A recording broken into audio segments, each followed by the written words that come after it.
Saudara-saudara yang terkasih di dalam Tuhan Yesus Kristus, minggu lalu kita sudah mendengarkan tema mengenai Tuhan Yesus adalah Allah 100%.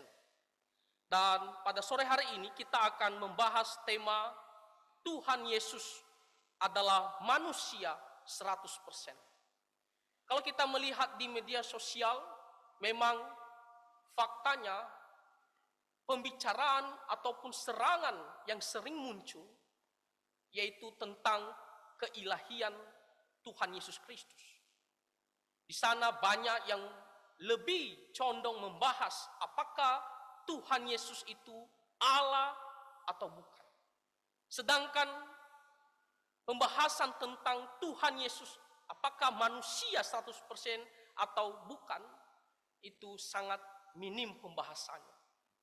Nah, tetapi meskipun demikian, ada juga ajaran-ajaran tertentu, terutama dalam sejarah gereja, yang mempertanyakan apakah Tuhan Yesus itu manusia 100% atau tidak.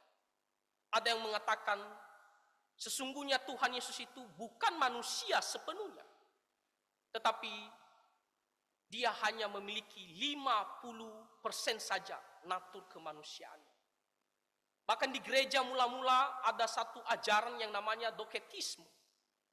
Juga menyerang, mengatakan bahwa Tuhan Yesus sebenarnya hanya tampak seperti manusia, tetapi bukan sungguh-sungguh manusia.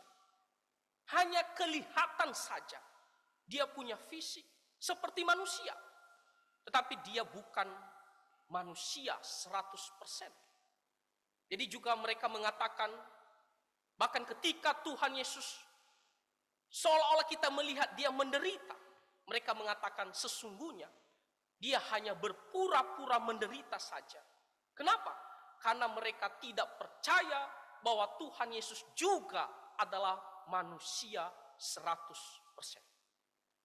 Nah, saudara-saudara, meragukan kemanusiaan Tuhan Yesus 100% itu juga sangat berbahaya. Sama dengan ketika kita meragukan kealahan daripada Tuhan Yesus. Kenapa? Karena kalau kita tidak percaya bahwa Tuhan Yesus juga adalah manusia 100%, maka itu berarti bahwa Tuhan Yesus tidak sepenuh-penuhnya dia merasakan penderitaan untuk menebus dosa-dosa kita. Artinya Tuhan Yesus tidak merasakan semua penganiayaan, semua penderitaan demi menanggung dosa-dosa kita. Kalau dia bukan 100% manusia. Kalau dia hanya kelihatan saja atau pura-pura saja, maka itu berarti Tuhan Yesus tidak sungguh-sungguh dia menderita demi menebus dosa-dosa kita. Dan kalau Tuhan Yesus tidak menderita untuk menebus dosa-dosa kita, maka itu berarti penebusan itu tidak dilakukan dengan sempurna. Makanya saya katakan, meragukan kemanusiaan Tuhan Yesus 100% adalah juga sama bahayanya ketika kita meragukan bahwa Tuhan Yesus juga adalah Allah 100%. Oleh karena itu, saudara-saudara, kita akan melihat dari ayat-ayat firman Tuhan yang dimana dengan jelas-jelas mengatakan bahwa Tuhan Yesus itu adalah juga manusia 100%. Bukan berpura-pura, bukan kelihatan saja. Kita akan melihat ada beberapa ayat, dan nanti juga kita akan melihat ketika Tuhan Yesus hidup di dunia, maka kita melihat sifat-sifat kemanusiaan itu ada pada diri Tuhan Yesus. Sehingga kita tidak akan meragukan lagi bahwa Tuhan Yesus adalah juga manusia 100%. Nah, itulah yang akan kita selidiki dan kita akan pelajari dari beberapa ayat firman Tuhan. Nah, yang pertama tadi kita melihat di kitab Filipi pasal 2 ayat 7 sampai 8. Di situ dikatakan, melainkan telah mengosongkan dirinya sendiri dan mengambil rupa seorang hamba dan menjadi sama dengan manusia. Kalau kita membaca ayat sebelumnya, di situ dikatakan bahwa Tuhan Yesus itu sepenuh-penuhnya adalah Allah, 100% adalah ilahi. Lalu dia meninggalkan tahtanya sementara, dia menanggalkan kehormatan, kemuliaannya sementara, dan dia merendahkan diri menjadi seorang manusia. Di situ dikatakan dia mengambil rupa seorang hamba, posisi yang rendah, dan menjadi sama dengan manusia. Lihat, di sini dikatakan menjadi sama. Artinya apa? Tuhan Yesus waktu dia merendahkan dirinya, dia bukan hanya 50% saja menjadi seorang manusia. Bukan hanya 70-90% menjadi seorang manusia. Bukan juga seolah-olah tampak saja kelihatan seperti seorang manusia. Tetapi di sini dikatakan dia menjadi sama seperti kita, saudara-saudara. Sama seperti kita manusia. Jasmaninya juga jelas adalah manusia, bukan seperti tampak kelihatan saja. Dikatakan di sini, bahkan dia dalam keadaan sebagai manusia, ia merendahkan dirinya dan taat sampai mati, bahkan sampai mati di atas kayu salib. Itu berarti apa? Berarti sepanjang hidup Tuhan Yesus, mulai waktu dia dikandung, lahir, bahkan sampai mati, di sini dikatakan sampai mati di atas kayu salib, dia tetap dalam keadaannya sebagai manusia 100% sama seperti kita. Ayat ini sudah sangat jelas, tidak bisa diragukan lagi bahwa Tuhan Yesus itu sungguh-sungguh sepenuh-penuhnya juga dia adalah manusia. Sekali lagi, bukan sebagian, bukan 80%, bukan juga 99% manusia, tetapi 100% dia menjadi seorang manusia. Bahkan kita melihat bagaimana Tuhan Yesus mulai dikandung. 9 bulan lamanya juga, sama seperti kita manusia. Kita juga dikandung selama 9 bulan. Tuhan Yesus juga lahir, sama seperti kita juga manusia. Ada pandangan yang mengatakan, oh sebenarnya Tuhan Yesus waktu lahir itu bukan seperti manusia, tapi dengan cara lain. Tidak, saudara-saudara, sama juga seperti kita manusia. Cara lahir. Bahkan pertumbuhannya juga tidak seperti ya apa yang dikatakan orang, oh seperti dipersingkat cepat sekali. Bukan, dia juga mengalami proses pertumbuhan sama seperti kita manusia. Dia menjadi besar, makin besar, sama seperti kita. Jadi ayat firman Tuhan ini jelas mengatakan bahwa ketika Tuhan Yesus dia merendahkan dirinya, dia mau menjadi seorang manusia, maka dia menjadi seorang manusia sepenuh-penuhnya sama seperti kita sendiri.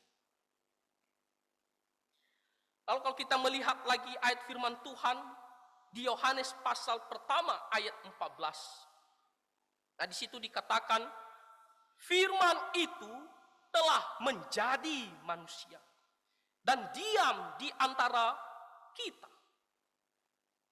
Waktu Tuhan Yesus dia memutuskan waktunya untuk datang ke dalam dunia.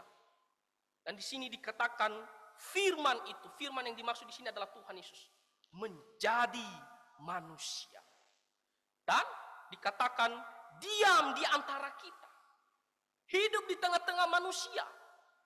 Sama seperti kita dalam kehidupan kita sehari-hari. Hidup dalam kehidupan sosial. Dia bisa dilihat orang dengan jelas. Dia bisa disentuh juga dengan jelas. Sama seperti kita manusia, saudara-saudara. Jadi jelas sekali bahwa Tuhan Yesus itu bukanlah hanya sebagian manusia atau tampak seperti manusia. Tetapi firman Tuhan mengatakan, firman itu telah menjadi manusia. Allah di dalam daging, dia menjadi seorang manusia dan diam di antara manusia pada saat itu. Ya tentunya kita sekarang tidak melihat ataupun punya pengalaman ya bagaimana Tuhan Yesus menjadi seorang manusia. Karena itu peristiwanya tahun 2000 tahun yang lalu kurang lebih. 2000 tahun kurang lebih ya. Dan kita melihat para murid.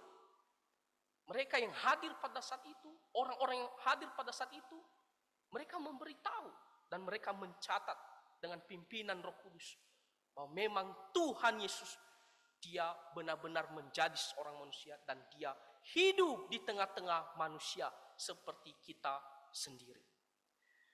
Lalu kalau kita melihat kitab Ibrani pasal 4 ayat 15, di situ dikatakan sebab imam besar yang kita punya bukanlah imam besar yang tidak dapat turut merasakan kelemahan-kelemahan kita. Sebaliknya, sama dengan kita, ia telah dicobai hanya tidak berbuat dosa. Di sini kitab Ibrani mengatakan bahwa kita memiliki seorang imam besar. Bahkan melebihi daripada Harun. Di sini dikatakan imam besar kita ini, dia juga merasakan kelemahan-kelemahan kita sebagai seorang manusia.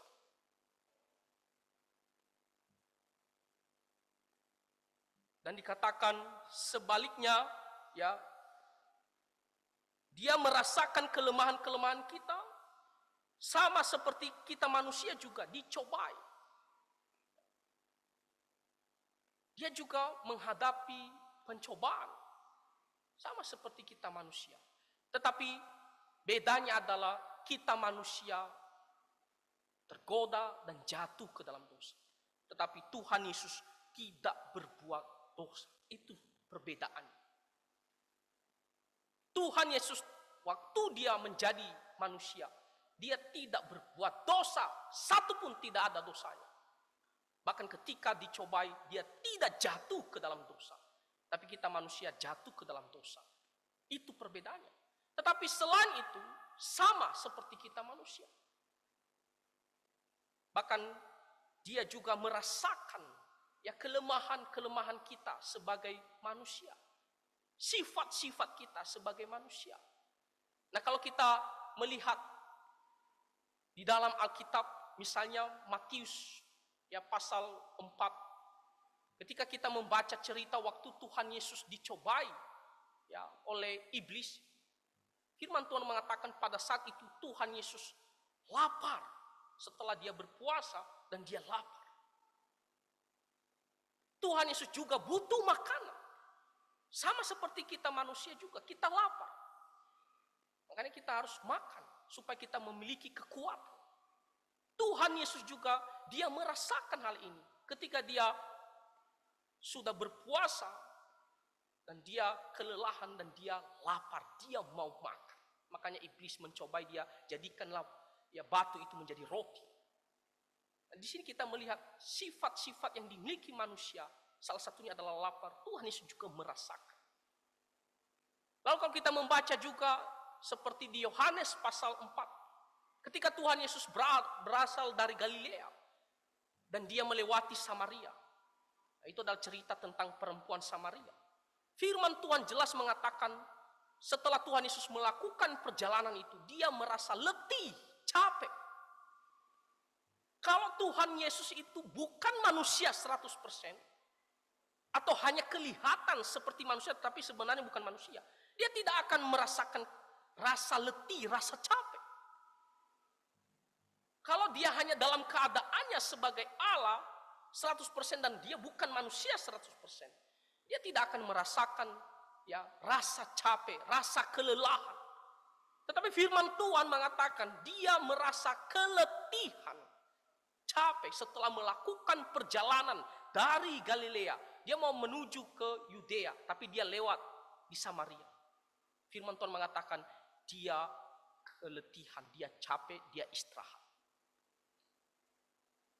itu juga menunjukkan bahwa Tuhan Yesus ini juga sama seperti kita manusia.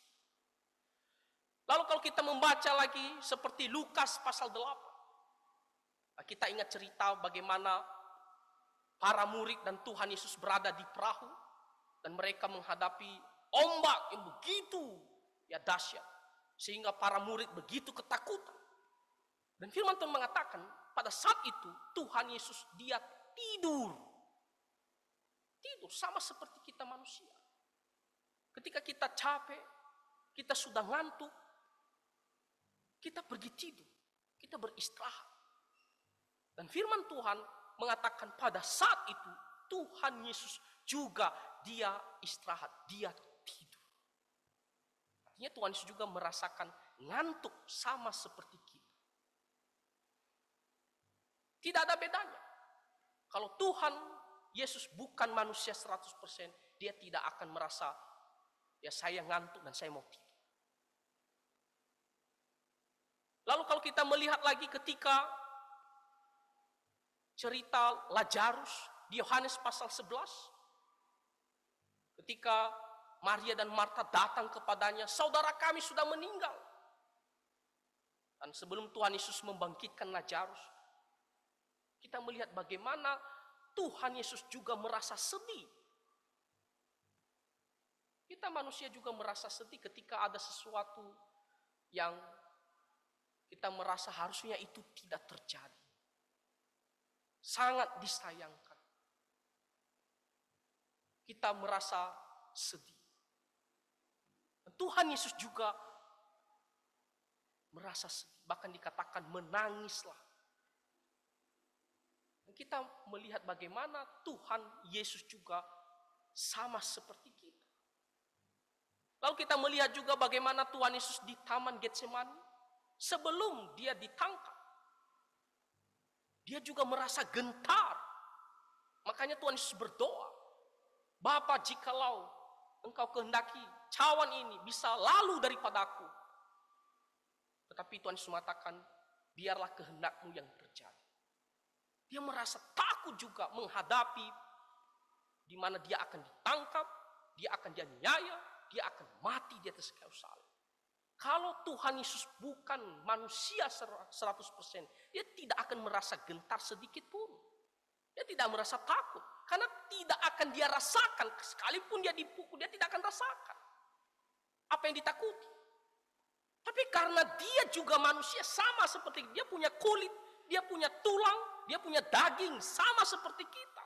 Ketika ada sesuatu yang menusuk kita, kita merasakan sakit sekali. Tentunya kita takut jangan sampai itu terjadi.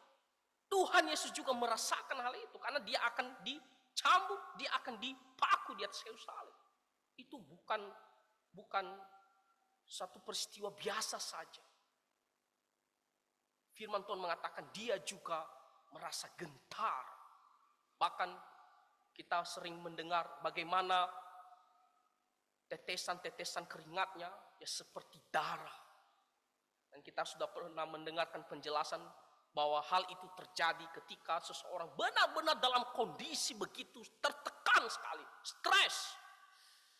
Sehingga keringatnya itu seperti darah, bercampur dengan darah.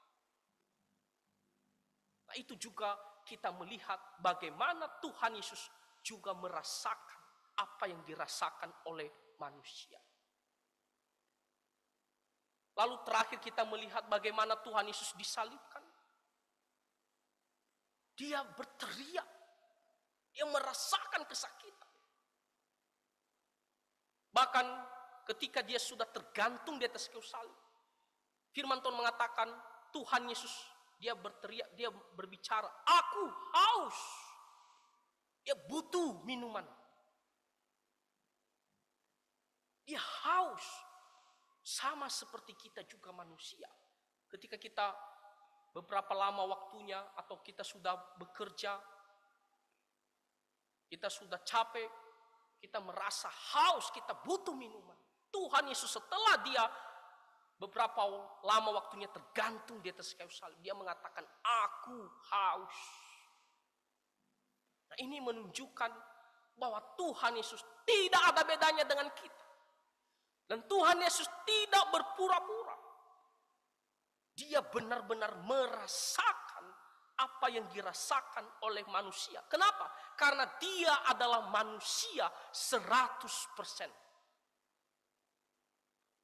Jadi dari ayat-ayat firman Tuhan ini, dan dari sifat-sifat manusia yang harusnya dialami oleh seorang manusia, itu juga terjadi pada diri kita dan terjadi juga pada diri Tuhan Yesus Kristus.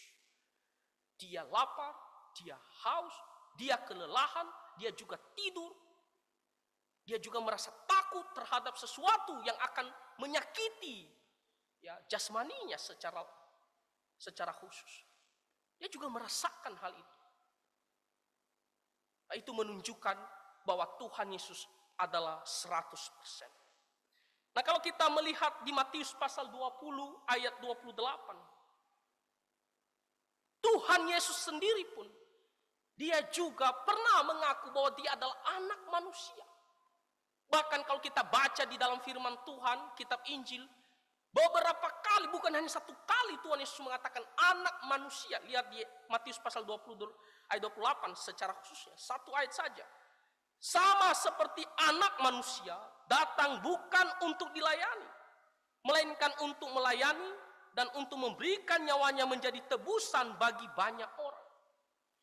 Tuhan Yesus, dia menyebut dirinya anak manusia. Kalau Tuhan Yesus bukan manusia 100%, dia tidak akan mengaku dia adalah anak manusia. Dia adalah Allah 100%. Tetapi ketika dia menjadi seorang manusia, dia juga manusia 100%. Makanya kalau kita baca di dalam kitab Injil, banyak sekali Tuhan Yesus mengatakan anak manusia Tuhan atas hari Sabat, anak manusia akan diserahkan, akan disalibkan. Dan di sini Tuhan Yesus mengatakan anak manusia datang untuk melayani, untuk mengorbankan, memberikan nyawanya untuk menebus dosa-dosa manusia. Jadi kata anak manusia itu, Tuhan Yesus benar-benar menegaskan bahwa dia adalah 100% adalah manusia seperti kita sendiri. Jadi saudara-saudara, kalau ada yang meragukan ataupun menyerang apakah Tuhan Yesus itu juga manusia 100% atau tidak, maka jawabannya adalah dia 100% juga adalah manusia. Dan ini harus kita pertahankan. Ini adalah doktrin yang tidak boleh kita kompromikan. Bukan hanya doktrin yang mengatakan bahwa Tuhan Yesus adalah Allah 100%, tapi doktrin juga bahwa dia adalah manusia 100%. Kita juga harus pertahankan sama nilainya. Kenapa? Karena kalau Tuhan Yesus bukan manusia 100%, itu berarti dia tidak merasakan sepenuhnya penderitaan demi menanggung dosa-dosa kita. Penghukuman dosa itu tidak 100% dibayarkan oleh Tuhan Yesus kalau dia bukan manusia 100%. Jadi sangat jelas sekali dari firman Tuhan ini bahwa dia adalah 100% manusia. Maka apa yang menjadi pelajaran bagi kita? Yang pertama, di sini kita harus benar-benar bersyukur bagaimana Tuhan Yesus dia mau datang ke dalam dunia. Dia mau merendahkan dirinya menjadi seorang manusia demi menebus dosa-dosa kita. Di kitab Filipi pasal 2 tadi dikatakan dia menanggalkan sementara kehormatan, kemuliaannya demi menjadi seorang manusia untuk menebus dosa-dosa kita. Kita sangat bersyukur kepada Tuhan Yesus Kristus. Maka dalam kehidupan kita sehari-hari, dalam doa kita, dalam puji-pujian kita, dalam hati kita, dimanapun, ingat selalu bersyukur. Kalau Tuhan Yesus tidak datang ke dunia, tidak menjadi seorang manusia, maka kita tidak ada pengharapan, kita tidak akan ada pengampunan dosa. Tapi karena dia datang menjadi seorang manusia, Dia mati bagi kita sehingga kita beroleh pengharapan. Yang kedua, kita melihat bagaimana Tuhan Yesus memberikan teladan yang sangat baik bagi kita. Teladan di mana dia merendahkan dirinya untuk melayani kita, untuk memberikan nyawanya demi kita, untuk berkorban demi kita. Ini adalah teladan yang sangat luar biasa dan yang harus kita ikuti. Tuhan Yesus rela tinggalkan sementara kemuliaannya dan dia merendahkan diri menjadi seorang manusia demi berkorban demi orang lain. Maka kita sebagai anak-anaknya juga kita harus belajar untuk bagaimana kita mau merendahkan diri dalam kehidupan kita sehari-hari. Kita jangan hanya memikirkan diri kita sendiri, kita tidak mau peduli terhadap orang lain. Kita merasa paling tinggi, kita tidak mau berkorban kepada orang lain. Kita belajar teladan Tuhan Yesus. Dia juga merendahkan diri. Maka jangan kita seperti orang-orang di luar sana. Kita harus belajar bagaimana kita mau merendahkan diri. Kita juga mau berkorban untuk orang-orang lain. Inilah teladan yang diberikan Tuhan Yesus bagi kita. Kiranya apa yang kita pelajari dari firman Tuhan di sore hari ini, supaya kita bisa mengerti bahwa Tuhan Yesus adalah manusia 100% dan kita benar-benar memegangnya. Dan mari kita juga bersyukur karena Tuhan Yesus mau datang ke dalam dunia. Dan mari kita belajar dari teladan di mana Tuhan Yesus dia mau merendahkan diri demi berkorban untuk kita orang-orang berdosa. Kita juga dalam kehidupan kita sehari-hari, mari kita belajar merendahkan diri, rendah hati, dan bahkan mau berkorban untuk orang-orang lain, untuk kebaikan orang lain. Jangan hanya kita pikirkan diri kita sendiri. Nah, kiranya Tuhan menolong kita semua, Tuhan Yesus memberkati. Mari kita bersatu di dalam doa. Bapa Surgawi, kami sangat bersyukur untuk firman Tuhan yang dengan jelas menyatakan kepada kami, Tuhan Yesus Allah 100% dan juga manusia 100%. Yang dimana merasakan semua kelemahan kami, bahkan merasakan penderitaan untuk menanggung hukuman dosa kami. Bapa, ajarlah kami selalu bersyukur, dan kami selalu mau hidup meneladani Tuhan Yesus dalam kehidupan kami sehari-hari. Hidup takut akan Tuhan. Terima kasih ya Tuhan, ampunilah segala dosa dan pelanggaran kami. Kami berdoa di dalam nama Tuhan Yesus Kristus. Amin.